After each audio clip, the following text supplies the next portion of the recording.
Friends, welcome to easy learning way में आप सभी का स्वागत है। इस क्लास में हम लोग यूपेट प्लस सीपेट के प्रीवियस ईयर क्वेश्चन करेंगे जो कि आपके एग्जाम में पूछे गए हैं। तो हम लोग पहला क्वेश्चन करते हैं। पहला क्वेश्चन हमारा क्या है? पहला क्वेश्चन है, ऋग्वेद में विश्वामित्र नामक एक कृषि और किन दो नदियों के बीच संवाद है। जो ऋग्वेद है उसमें विश्वामित्र नामक एक कृषि है और किन दो नदियों के बीच वो संवाद है। पहला ऑप्शन है चिनाब और रावी, दूसरा है सतलज और चिनाब, तीसरा ऑप्शन है ब्यास और झेलम, चौथा ऑप्शन है ब्यास और सतलज। तो आप लोग कमेंट करिए इस क्वेश्चन का राइट आंसर क्या हो जाएगा। तो इस क्वेश्चन का राइट आंसर हो जाएगा ब्यास और सतलज। क्या हो जाएगा? ब्यास और सतलज। ये क्वेश्चन हमने पिछली क्लास में करा चुके हैं कि जो ऋग्वेद विश्वामित्र नामक एक कृषि और किन दो नदियों के बीच संवाद है, तो क्या हो जाएगा? ब्यास और सतलज नदी। आगे पढ़ते हैं। अगला क्वेश्चन क्या है? अगला क्वेश्चन है हमारा, महावीर स्वामी को जिन के नाम से जाना जाता है, जिन का क्या अर्थ है? जो महावीर स्वामी हैं उन्हें जिन के नाम से जाने लगा था और जिन का अर्थ क्या हुआ है ये आपको बताना है।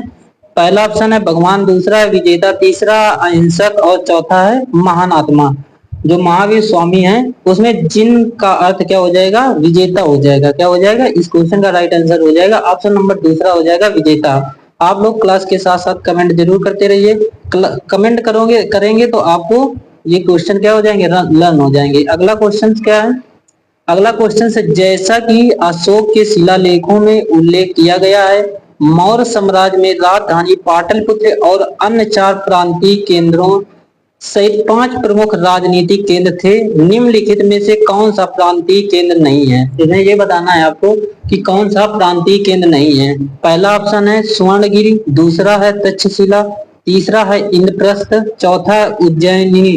तो आप लोग कमेंट करिए इस क्वेश्चन का राइट आंसर क्या हो जाएगा। तो इस क्वेश्चन का राइट आंसर हो जाएगा इंद्रप्रस्थ। क्या हो जाएगा? इंद्रप्रस्थ। ऑप्शन नंबर तीसरा इस क्वेश्चन का राइट आंसर हो जाएगा। आप लोग क्लास के साथ साथ कमेंट जरूर करिए। अगला क्वेश्चन क्या है? अगला क्वेश्चन है हमारा, शिवाजी की मृत्यु के बाद मराठा राज्य में राजधानी शक्ति चितपावन ब्राह्मणों के एक परिवार के पास थी, जिन्होंने शिवाजी के उत्तराधिकारियों को पेशवा या प्रधानमंत्री के रूप में सेवा दी थी। कौन सा शहर मराठा साम्राज्य की राजधानी बना? पहला है नासिक, दूसरा है सतारा, तीसरा है पूना या पुणे, चौथा है नागपुर। ये सभी क्वेश्चन आपके एग्जाम में पूछे गए हैं। तो इस क्वेश्चन का कमेंट करिए, इस क्वेश्चन का राइट आंसर क्या हो जाएगा। तो इस क्वेश्चन का राइट आंसर हो जाएगा ऑप्शन नंबर तीसरा। क्या हो जाएगा? ऑप्शन नंबर तीसरा, पूना या पुणे हो जाएगा। आगे पढ़ते हैं। अगला क्वेश्चन क्या है? अगला क्वेश्चन है, 1722 में की सूबेदारी सवाई राजा जय सिंह को दी गई थी। कहां पर दी गई थी? जो सवाई राजा जय सिंह है उसको दी गई थी। कहां पर दी गई थी सूबेदारी सवाई? पहला है लखनऊ, दूसरा है उमर, तीसरा है आगरा, चौथा है मालवा। तो आप लोग कमेंट करिए इस क्वेश्चन का राइट आंसर क्या हो जाएगा। तो इस क्वेश्चन का राइट आंसर हो जाएगा आगरा। क्या हो जाएगा? आगरा हो जाएगा। ऑप्शन नंबर तीसरा इस क्वेश्चन का राइट आंसर हो जाएगा। आगे पढ़ते हैं। अगला क्वेश्चन क्या है? अगला क्वेश्चन है हमारा, स्वतंत्र भारत में उत्खनन किया गया पहला हड़प्पा स्थल निम्नलिखित में से कौन कौन सा था? पहला ऑप्शन है कालीबंगा, दूसरा है देसलपुर, तीसरा है लोथल, चौथा है रोपड़। तो आप लोग कमेंट करिए इस क्वेश्चन का राइट आंसर क्या हो जाएगा। तो 6वें नंबर का क्वेश्चन का राइट आंसर हो जाएगा रोपड़। क्या हो जाएगा? रोपड़ जो था वो स्वतंत्र भारत के उत्खनन में पहला हड़प्पा स्थल था। क्या था? रोपड़। आगे पढ़ते हैं। अगला क्वेश्चन क्या है? अगला क्वेश्चन है हमारा, महावीर और उनके अनुयायियों की शिक्षाएं कई शताब्दियों तक मौखिक रूप से प्रसारित होती रही। इन्हें लगभग 1500 वर्ष पहले लिखा गया था। वर्तमान में वे निम्नलिखित में से किस स्थान पर उपलब्ध है? जो महावीर और उनके अनुयायी की शिक्षा शताब्दियों में मौखिक रूप से दी जाती थी और वो 1500 वर्ष पहले लिखा गया था और आज वर्तमान में वो किस स्थान पर उपलब्ध है ये आपको बताना है। पहला ऑप्शन है पटना, दूसरा है श्रीवास्ती और तीसरा है बल्लभी, चौथा है श्रवणबेलागोला कर्नाटक। तो आप लोग कमेंट करिए इस क्वेश्चन का राइट आंसर क्या हो जाएगा। तो इस क्वेश्चन का राइट आंसर हो जाएगा बल्लभी। क्या हो जाएगा? बल्लभी में शिक्षा दी जाती थी। जो वर्तमान में कहा वो स्थान कौन सा है? बल्लभी है, जो गुजरात में स्थित है। आगे पढ़ते हैं। अगला क्वेश्चन क्या है? अगला क्वेश्चन है, समुद्रगुप्त की प्रशस्ति संस्कृत में एक कविता के रूप में किस कवि द्वारा रचित की गई, जिसे इलाहाबाद में अशोक स्तंभ पर अंकित किया गया था? पहला ऑप्शन है भारवी, दूसरा है भास, तीसरा है हरिश्चंद्र, चौथा है बाल भट्ट। मोस्ट इंपॉर्टेंट क्वेश्चन है, इस क्वेश्चन का आप लोग कमेंट करिए, इस क्वेश्चन का राइट आंसर क्या हो जाएगा। जो हरिश्चंद्र है वो इलाहाबाद के अशोक स्तंभ में अंकित है हरिश्चंद्र। अगला क्वेश्चन है खिज्र खान दिल्ली का शासक था, निम्नलिखित में से किस राजवंश से संबंधित था। पहला है तुर्की राजवंश, दूसरा है तुगलक राजवंश, तीसरा है सैयद राजवंश और चौथा है लोधी राजवंश। जो खिज्र खान दिल्ली का शासक था उस वो किस राजवंश से संबंधित है, तो आप लोग कमेंट करिए। इस क्वेश्चन का राइट आंसर क्या हो जाएगा, सैयद राजवंश। जो सैयद राजवंश था वो खिज्र खान दिल्ली का शासक था। आगे बढ़ते हैं, अगला क्वेश्चन क्या है। अगला क्वेश्चन है वेद के अंतिम भाग को निम्नलिखित में से किस नाम से जाना जाता है। मोस्ट इंपॉर्टेंट क्वेश्चन है, वेरी इंपॉर्टेंट क्वेश्चन है। जो वेद के अंतिम भाग को निम्नलिखित में किस नाम से जाना जाता है। पहला है वेदांग, दूसरा है उपनिषद, तीसरा है आरण्य और चौथा है ब्राह्मण। तो आप लोग कमेंट करिए जो वेद के अंतिम भाग हैं वो किस नाम से जाना जाता है। तो इस क्वेश्चन का राइट आंसर क्या हो जाएगा, उपनिषद। यदि उपनिषदों में संख्या पूछी जाए, जो वेद में उपनिषद में संख्या कितनी है, उपनिषदों की संख्या, तो 108 संख्या कितनी है, 108 उपनिषद है। वेदांग के बारे में पूछा जाए तो वेदांगों की संख्या 6 है। वेदांगों की संख्या 6 है। यदि पूछा जाए 6 कौन कौन सी है, तो शिक्षा हो गई, कल्प हो गया, व्याकरण हो जाएगा और निरुक्त हो जाएगा, छंद, ज्योतिष। ये 6 हमारे वेदांग है। कौन कौन से, शिक्षा, कल्प, व्याकरण, निरुक्त, छंद, ज्योतिष। ये 6 वेदांग हैं। वेदांगों की संख्या 6 और उपनिषदों की संख्या 108 है। यदि इंपॉर्टेंट उपनिषद पूछे जाए तो प्रमुख उपनिषद 13 हैं। आगे पढ़ते हैं, अगला क्वेश्चन क्या है। अगला क्वेश्चन है निम्नलिखित में से किस बौद्ध स्थल पर महिलाओं को पहली बार संघ में नियुक्त किया गया था। बौद्ध स्थल में महिलाओं को पहली बार किस संघ में नियुक्त किया गया था। पहला है सारनाथ, दूसरा है वैशाली, तीसरा है श्रावस्ती, चौथा है राजगीर। तो इस क्वेश्चन का राइट आंसर क्या हो जाएगा, तो इस क्वेश्चन का राइट आंसर हो जाएगा, आप लोग कमेंट करिए। इस क्वेश्चन का राइट आंसर हो जाएगा ऑप्शन नंबर तीसरा, सॉरी इस क्या हो जाएगा, वैशाली हो जाएगा। ऑप्शन नंबर दूसरा इस क्वेश्चन का राइट आंसर हो जाएगा वैशाली। आगे पढ़ते हैं, अगला क्वेश्चन क्या है। अगला क्वेश्चन है मुगल सम्राट बाबर ने निम्नलिखित में से किस स्थान पर राणा सांगा और उनके सहयोगियों को हराया। मोस्ट इंपोर्टेंट क्वेश्चन है, इतिहास का क्वेश्चन है। जो राणा सांगा है और बाबर के बीच जो युद्ध हुआ था वो किस युद्ध में राणा सांगा को हराया था। खानवा के युद्ध में, कि चौसा का युद्ध, कि चंदेली का युद्ध, कि मालवा का युद्ध। जो खानवा का युद्ध था वो खानवे के युद्ध में बाबर साहब राणा सांगा को क्या कहा था, हराया था। यदि ये पूछ लिया जाए कि खानवा का युद्ध कब हुआ था, तो खानवा का युद्ध हुआ था 16 मार्च 1527 में। कब हुआ था, 16 मार्च, याद रखेंगे। खानवा का युद्ध हुआ था 16 मार्च 1527 में। 16 मार्च 1527 में खानवा का युद्ध हुआ था। मोस्ट इंपोर्टेंट क्वेश्चन है, कभी कभी सन पूछ लिया जाता है कि खानवा का युद्ध कब हुआ और किसके किसके साथ हुआ था। खानवा का युद्ध बाबर और राणा सांगा के साथ हुआ था। किसके साथ हुआ था, राणा सांगा और बाबर के साथ हुआ था। और बाबर की इस खानवा के युद्ध में क्या हुई थी, विजय हुई थी, बाबर की विजय हुई थी। यदि यही क्वेश्चन पूछ लिया जाए कि चौसा का युद्ध कब हुआ था, चौसा का युद्ध हुआ था 26 जून 1539 में। कब हुआ था, 26 जून 1539 में। याद रखेंगे, खानवा का युद्ध 1539 में हुआ था। कब हुआ था, 1539 में हुआ था। और किसके बीच हुआ था, तो हुमायूं और शेरशाह सूरी के बीच हुआ था। चौसा का युद्ध 26 जून 1539 में हुमायूं और शेरशाह सूरी के बीच हुआ था। शेरशाह सूरी की विजय हुई थी। चंदेली का युद्ध पूछा जाए तो चंदेली का युद्ध हुआ था 29 जनवरी 1528 में हुआ था। कब हुआ था, 1528 ईस्वी में हुआ था। मोस्ट इंपोर्टेंट क्वेश्चन है, 1528 ईस्वी में चंदेली का युद्ध हुआ था। और चौसा का युद्ध 26 जनवरी 1539 में। और इस क्वेश्चन का राइट आंसर हो जाएगा खानवा का युद्ध। और खानवा का युद्ध 1527 ईस्वी में हुआ था। यदि क्लास आपको अच्छी लगे तो क्लास को लाइक शेयर जरूर करिए। आगे पढ़ते हैं, अगला क्वेश्चन क्या है। अगला क्वेश्चन है निम्नलिखित में से मराठा प्रमुख उनके क्षेत्रों के संबंध से मिलान करना है। मराठा क्या है, उनके क्षेत्रों से संबंध करना है कि कौन कौन से।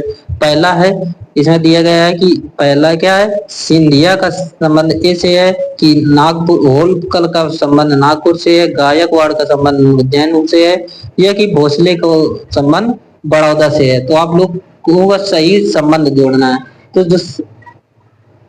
जो सिंधिया है, सिंधिया का संबंध किससे, उज्जैन से है, तो उज्जैन हमारा तीसरे नंबर में है, तो पहला का सी हो जाएगा। दूसरा है होलकर, होलकर का संबंध इंदौर से है, इंदौर हमारा फर्स्ट नंबर में है, तो ए हो जाएगा। और तीसरा हमारा है गायकवाड़, गायकवाड़ का संबंध बड़ौदा से है, बड़ौदा हमारा तीसरे में है, चौथे में है, तो इसका ऑप्शन डी हो जाएगा। और बचा हमारा भोसले, भोसले का नागपुर से हो जाएगा, बी है। ये क्वेश्चन ये भी पूछ लिया जाता है कि भोसले शिवाजी के पिता का नाम क्या था, तो शिवाजी के पिता का नाम भोसले था, सायजी भोसले था। ये भी शिवाजी के पिता का नाम पूछा जाए तो सायजी भोसले है। माता का नाम, शिवाजी की माता का नाम जीजाबाई और पिता का नाम सायजी भोसले है। तो इस क्वेश्चन का राइट आंसर क्या हो जाएगा, CADB। क्या होगा, CADB। इसमें देखेंगे CADB किसमें है, तो CADB, पहला का C, दूसरे का A, CA और DB, ये हो जाएगा ऑप्शन नंबर चौथा इस क्वेश्चन का राइट आंसर हो जाएगा। आगे पढ़ते हैं, अगला क्वेश्चन क्या है। अगला क्वेश्चन है हमारा, भारत में स्थित किस हड़प्पा स्थल में हाकरा मृद भाड़ के भंडार शामिल हैं, जो सिंधु घाटी सभ्यता के शुरुआती चरणों से पहले की बनावट की गई है, विशेषता बताना है। पहला है राखीगढ़ी, दूसरा है कालीबंगा, तीसरा है रोपड़, चौथा है धौलवीरा। तो 14 नंबर क्वेश्चन का राइट आंसर क्या हो जाएगा, इस क्वेश्चन का राइट आंसर हो जाएगा राखीगढ़ी। क्या हो जाएगा, राखीगढ़ी। आगे पढ़ते हैं, अगला क्वेश्चन है, अगला क्वेश्चन क्या है, अगला क्वेश्चन है हमारा, माना जाता है कि गौतम सिद्धार्थ गौतम बुद्ध ने अंतिम अनुभूति के लिए बोध गया जाने से पहले 6 साल तक निम्नलिखित में से किस स्थान पर पवित्रता पूर्वक ध्यान किया था। जो 6 साल तक किस स्थान पर पवित्रता पूर्वक क्या किया था, ध्यान किया था, ये बताना है आपको। पहला ऑप्शन है लुम्बिनी, तीसरा दूसरा सारनाथ, तीसरा है डुंगेश्वरी गुफा और चौथा है कुशीनगर। तो इस क्वेश्चन का राइट आंसर क्या हो जाएगा, तो इस क्वेश्चन का राइट आंसर हो जाएगा डुंगेश्वरी गुफा। क्या हो जाएगा, डुंगेश्वरी गुफा में 6 साल तक क्या किया था, ध्यान एकत्रित किया था। आगे बढ़ते हैं, अगला क्वेश्चन क्या है, अगला क्वेश्चन क्या है, अगला क्वेश्चन है, निम्नलिखित में से किस युग में तांबे की पहली बार उपयोग किया गया। ये बताना है कि तांबे का पहली बार कब उपयोग किया गया। तो तांबे का सर्वप्रथम ताम्र युग पाषाण काल में हुआ था। कब हुआ था, याद रखेंगे, जो ताम्र पाषाण युग है, सबसे पहले तांबे का आविष्कार हुआ था ताम्र पाषाण युग में। एक क्वेश्चन इसी में ये पूछ लिया जाता है कि पहिए का आविष्कार कब हुआ था, पहिए का आविष्कार कब हुआ था। पहिए का आविष्कार नवपाषाण काल में हुआ था, नवपाषाण काल में पहिए का आविष्कार हुआ था। पहिए का पूछ लिया जाए या कृषि का पूछ लिया जाए, तो पहिए और कृषि का विकास नवपाषाण काल में हुआ था। आग की खोज पूछा जाए तो आग की खोज पुरापाषाण काल में हुई थी। कब हुई थी, पुरापाषाण काल में आग की खोज हुई थी। पुरापाषाण काल में, लिख लेंगे, पुरापाषाण काल में आग की खोज हुई थी, पुरापाषाण काल में आग की खोज हुई थी। अगला क्वेश्चन है हमारा, हड़प्पा सभ्यता के दौरान डांसिंग गर्ल या नर्तकी की काष्ठ प्रतिमा बनाने के लिए किस तकनीकी का इस्तेमाल किया गया है। पहला है पत्थर की नक्काशी, दूसरा है हाथी दांत नक्काशी, तीसरा है लकड़ी की नक्काशी, चौथा है मोमलोपी ढलाई कास्टिंग। जो हड़प्पा सभ्यता के दौरान डांसिंग गर्ल या नर्तकी की काष्ठ की प्रतिमा बनाई गई है, वो मोमलोपी ढलाई या फिर कास्टिंग की बनाई गई है। किसकी बनाई गई है, मोमलोपी ढलाई कास्टिंग का इस्तेमाल करके बनाया गया है। आगे बढ़ते हैं, अगला क्वेश्चन क्या है, अगला क्वेश्चन है हमारा, गौतम बुद्ध ने सारनाथ में अपना पहला उपदेश दिया था। इस गौतम बुद्ध है सारनाथ में पहला उपदेश कौन सा दिया था, भूमि स्पर्श मुद्रा या फिर धम्मचक्र प्रवर्तन मुद्रा या फिर तीसरा है अभय मुद्रा, चौथा है दान मुद्रा। जो गौतम बुद्ध है सारनाथ में पहला उपदेश दिया था वो धम्मचक्र प्रवर्तन मुद्रा दिया था। क्या कौन सा दिया था, धम्मचक्र प्रवर्तन मुद्रा दिया था। आगे पढ़ते हैं, अगला क्वेश्चन क्या है, मोस्ट इंपोर्टेंट क्वेश्चन है, हड़प्पा के एक बंदरगाह का नाम लिखिए। तो इस क्वेश्चन का राइट आंसर क्या हो जाएगा, आप लोग कमेंट करिए।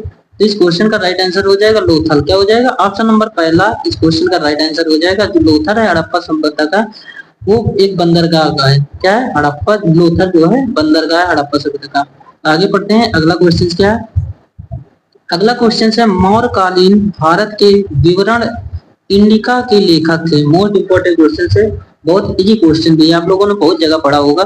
जो इंडिका के लेखक आपको बताना है, पहला है मेग्नेटिस, दूसरा है फैमान, तीसरा हेंसा या फिर चौथा है इनमें से कोई नहीं।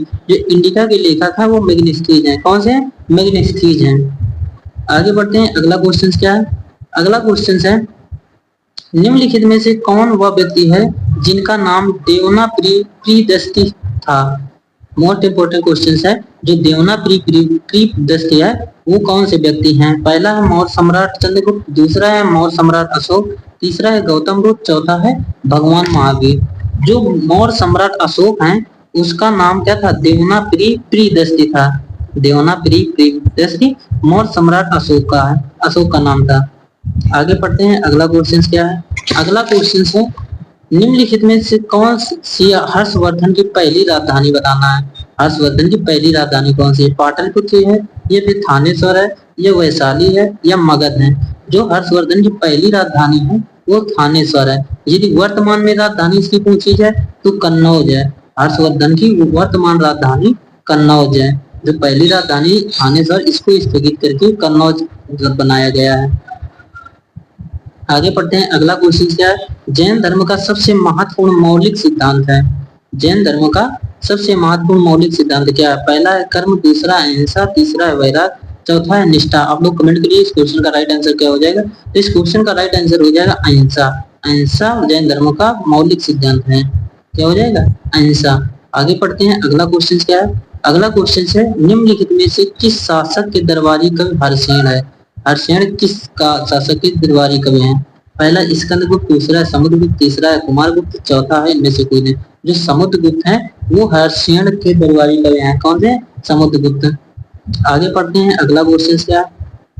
अगला क्वेश्चन है हमारा निम्नलिखित में से किस शासक के दरबार में बहुत से विद्वानों को नवरत्न के रूप में अलंकृत किया गया है? आपको ये बताना है कि नवरत्न के रूप में किस शासक को क्या किया, अलंकृत किया गया है? पहला चंद्रगुप्त सेकंड, दूसरा समुद्रगुप्त, तीसरा श्रीगुप्त, चौथा इनमें से कोई नहीं। तो इस क्वेश्चन का राइट आंसर क्या हो जाएगा? ऑप्शन नंबर पहला हो जाएगा। तो चंद्रगुप्त है, उनको नवरत्न के रूप में अलंकृत किया गया है। नेक्स्ट क्वेश्चन है हर्षवर्धन के शासन काल के दौरान निम्नलिखित में से कौन सी नई राजधानी थी जो थानेसर को स्थानांतरित कर दी गई थी?